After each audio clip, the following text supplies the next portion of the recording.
So I promised this would be a week of unusual beast formers, and that does include toys that technically only have a beast mode with no actual robot of the humanoid type. Which brings us to today's offering. This is Combiner Wars Sky-lynx. This was random.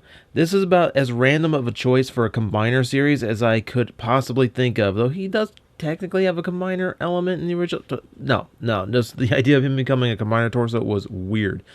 But hey, it happened. Sky-lynx of all Transformers got a brand new toy, and he seems rather hard to track down, so let's see if he's actually worth the eBay price.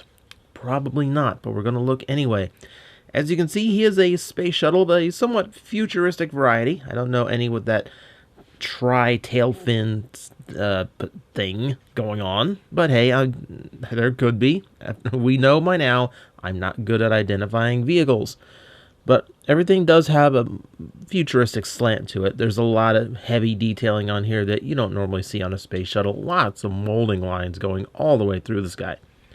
You know, this is one of those toys where very little is actually left bare and left smooth. They worked it in everywhere they could. And of course, he is proper Sky-lynx. He has this massive box underneath the shuttle mode that would not allow that shuttle to take off in any way, shape, or form because, well, it's not a booster pack or anything. There's no engines. But it is what it is. He's molded in mostly white plastic, but we also see he's got plenty of blue and red and even some gray mixed in. He does a lot of his coloring with just bare plastic, and very little of it is actual paint, and that's pretty much just the gold, which we see on the windshields, what we see along the sides, as well as across some of the tail fins, and much more of a solar panel looking coloring. It's on the back engines too. So he does have a lot of color going on, though most of it is actually kept to plastic, which is usually what I prefer. He also has this, which is unusual, a gold-trimmed Autobot symbol, which I don't normally see. It's kind of interesting that he got a unique one like that. So yeah, the vehicle mode itself is almost uneventful. It's nice to see space shuttle Transformers. We don't get many of them lately. This one, yeah, it just kind of sits there. There's not a whole lot of playability besides all of your imagination. You do have weapons that can mount in different spots. I opt to mount them on the side to give them a bit more of a solid look, but you can also mount them under the wings as well if you want to give them a little bit of forward firepower. Come on, go in there. There we go. So it's not a bad configuration, but you know, I generally prefer to keep them on the sides where it kind of covers up some of those gaps. Alright, so we can get this guy into beast mode, I guess, since it's technically not what they normally mark as a robot mode, but I guess, well, no, we'll get to that later. Let's just go ahead and focus on getting him into an actual beast mode for now. Getting him looking a little bit more like Sky-lynx. As you can see, unlike the G1 toy, he does not come apart into two separate pieces. He just kind of keeps all of his bulk underneath him. It's all one big solid chunk now. There is a way of addressing this, and we will get to that in a bit. But for now, we're getting all of the beast mode legs out, which that's not a problem. That's handled pretty quickly. I'll get the legs lined up in a little bit here. See, those go in, and tail comes out. That's all the tail does. First, we fold out the blue parts of the wings, and then we flip them over, and then arc them up, and that creates a little bit more of what we're looking for as far as Sky-lynx's wings go. There's a panel back here that has to come up. Come on.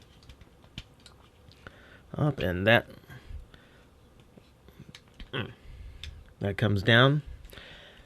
And from there, pop the neck open up the mouth, and that gives us a very familiar looking Sky-lynx. I'll get him short up here a little bit better and actually get his beast mode legs into a little bit more of a familiar and proper configuration. So as you can see, he does form much more the classic Sky-lynx as you want. He's a big space thing. I don't know. Like the original one, I could kind of qualify as like a condor and a panther or a lynx because the name. But here it's much more closer to a griffin. I would say like big space dragon is about as close to anyone has come to actually identifying what Sky-lynx's combined beast mode actually is. It's the only mode he's got here, so you better figure out what to call it because it's all he's got. And the robot mode head, if can't exactly call it, it is very true to Sky-lynx, which means it's not really a robot mode head. It's the space shuttle with the mouth open. This is kind of the only thing that always bugged me about Sky-lynx is that the windows and the cockpit windshields are pretty much what you're expected to think are the eyes, which does not make him look a whole lot different from the space shuttle mode. I hate to say, but I don't know. It's the weirdness of his design. It's what Sky-lynx has always done, so we just kind of roll with it. He has gotten much bigger in this mode, and he does have a very good proportion to him. He does look like a big, solid, predatory animal, so I will give him that. Not a whole lot has changed. We can see the wings now, which do have a bit of a feathered molding look to them, which isn't bad. We can also see the back of the wings that are hideously hollowed out, so I hope you like that little skeletal look he's got going on there. Among other proportions, I do like how big and solid his legs are, though his feet are quite tiny.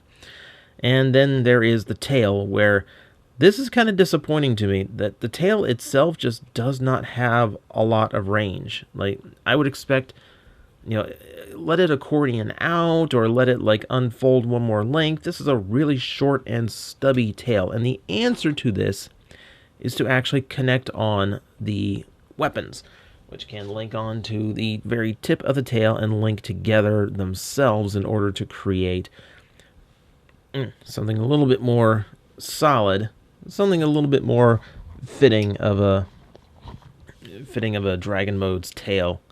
So that does work out. That does kind of solve it, but then you still get that real stubby tail if you actually want to mount these on wings, where they can still attach and where they can still attach and give him a little bit more firepower, which is not a bad thing. So you do have a few different modes of positioning you'd have on those, so that works out. I wish the tail was longer. And then there's the part you might have noticed by now. The rear legs, the ankles do not like to stay. This might be one of those mileage may vary things. I'm sure someone in the comments will say, oh yeah, my ankles were fine.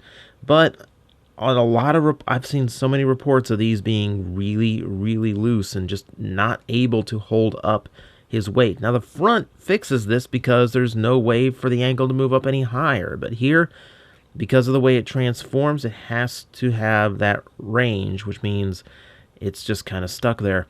So that is really unfortunate because it does deter what is otherwise a very interesting and definitely unique mode. And as far as variety goes, this is definitely something you get when you're kind of tired of just your standard old Transformer. So let's look at the articulation level. We do have a pretty good range of hinges in the neck. 1, 2, 3, and then 4 at the head. Those are a little bit more limited. You also have a swivel there in the middle, as well as the jaw opening and closing, which is always good. So a lot of range in the neck. That works. You have outward what would be shoulders on a humanoid body, and a rotation here, as well as a little bit of movement, but you're not really going to use it, considering it doesn't really hinge in well. They're loose too, but at least they stay in place. The hips themselves only move up and down. You have no outward movement to those, unfortunately, which is one of the bigger flaws to this toy. You also have a rotation there, and then there's the aforementioned ankle. You also do have what would be knees and elbows, too, that do have a faux ratcheting effect to them, so they're fairly solid. And then you do have the tail itself, which has a couple of hinges on for positioning. Still wish it had more. Now, I could just end it there, but we do have a few more things to show off. For instance, I would be amiss if I did not mention, yeah, there is an unofficial lynx mode. If I can rotate all of this around and get him facing the other way, that head becomes a tail, and everything else rotates around to the front. Well, that doesn't even look correct, but we're going to go with it. I kind of prefer keeping it like this. It doesn't look as good, but the legs look a little bit more the way they're supposed to on an animal, and the ankles don't get in the way this way. But then we bring all that down, we bring this down, and there's the lynx head. Fold that up, and that's pretty much what people were doing as an unofficial lynx mode, with a few of my own little touches and modifications. Honestly, I'm not a fan of it. The head of the lynx is just not in the right position, and it's not big enough to really suit the body. It's there if you want it, and I know people would comment on it if I didn't point it out. So, yeah, we're just going to leave it at that. It is a thing you can do. Let's get to the actual thing we can do with this toy. Now, let's see. We get these rotated around. Alright, so if we get this guy into an actual combiner mode, everything here has to line up just right. Oh, come on. Parts of the ankle are super loose and parts of the ankles are super tight. I don't understand toys sometimes. Pop this open again. We got to get these arms in the correct position. The arms, I hate getting these arms. Alright. Hang on. I actually, okay, I'll be honest here. I'm stumbling here because I don't actually combine him into Sky-Rain very often. I don't know, because I don't have any extra. I'm all out of, like, I'm all out of extra limbs for him. So I don't really have anyone to attach him to, which gets a little bit annoying. But hey, it is what it is. I'm going to fold these back. There we go. And also we'll put this up. Yeah. The head is always like what's annoying to work with. Like we'll fold it into a backpack like that so it's out of the way of the legs.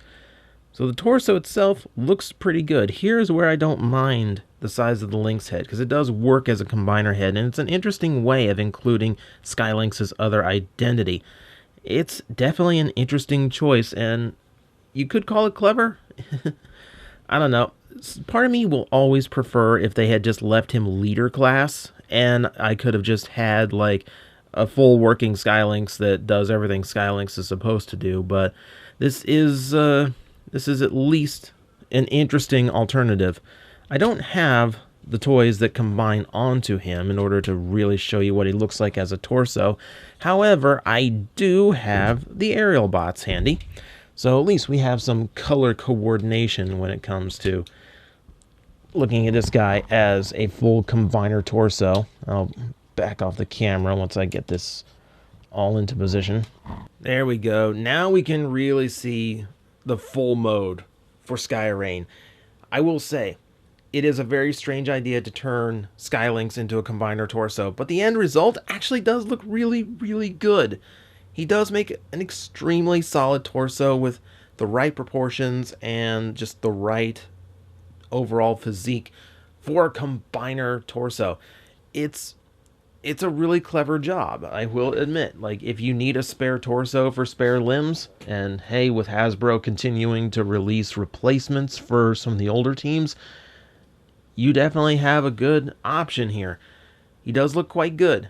Probably one of the better torsos, strangely enough, for a toy that has no business being a torso, but hey, it's going to be anyway. I will give Hasbro credit. In a line where all they really have to do is make the old combiner teams, they're having a little bit of fun with the concept and coming up with some really crazy stuff. This is definitely chief among them. But it's not going to be for everybody. Some are going to stick to the pure combiner teams, and like me, you might just be after something more of a traditional G1 style Sky-lynx, and that's fine too. So just buy what you want. That's why you watch the reviews, just to see, hey, do I really want to spend the money on this big guy? Well, the answer to that is all up to you, and I can't quite pose him when I'm sitting this far back from the camera. All right, and that, my friends, is Combiner Wars Sky-lynx. He's definitely a good dose of variety for the line. A little bit strange and a little bit limited. I do hate to say it, since he doesn't form a traditional action figure.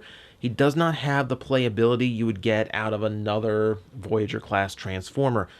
But if you're looking for something unusual, he definitely counts. And if you need a spare Combiner War torso, you really can't do better in that line, because it really does form a really, really nice looking body for your spare parts. That said, if you're going after him just for the sake of him being Sky-lynx, keep in mind he does have some flaws, some low articulation, and those flimsy ankles that seems to be fairly common. If you still like the look of him after that, you shouldn't be disappointed.